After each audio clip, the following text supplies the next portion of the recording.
સત્રનો અંતિમ દિવસ બનશે હંગામેદાર કારણ કે યુસીસી કમિટીએ ફાઇનલ રિપોર્ટ સોંપી દીધો છે અને સરકાર 25 માર્ચે રજૂ કરશે બિલ.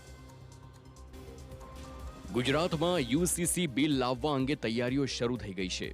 યુસીસી માટે રચાયેલી કમિટીએ પોતાનો ફાઇનલ રિપોર્ટ સીએમને સોંપ્યો છે.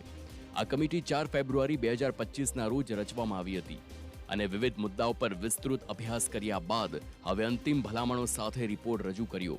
સરકાર 25 માર્ચે વિધાનસભામાં બિલ રજૂ કરશે અને કામકાજ સલાહકાર સમિતિની બેઠકમાં નિર્ણય લેવાશે.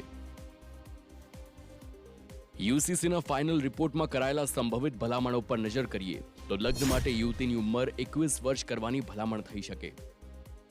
એકથી વધુ લગ્ન પર સંપૂર્ણ પ્રતિબંધ મૂકવાનો પ્રસ્તાવ છે. છૂટાછેડાની પ્રક્રિયા તમામ ધર્મ માટે સમાન બનાવવાની વિચારણા છે. લિવ ઇન રિલેશનશિપ માટે ફરજિયાત રજિસ્ટ્રેશનની જોગવાઈ છે.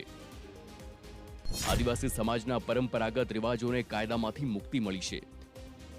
યુસીસી રિપોર્ટમાં લગ્ન, છૂટાછેડા, વારસાગત મિલકત જેવા મુદ્દાઓ પર ભાર મુકાયો છે તો પરિણીત મુસ્લિમ મહિલાઓના વધુ રક્ષણ માટે પણ જોગવાઈઓની શક્યતા છે.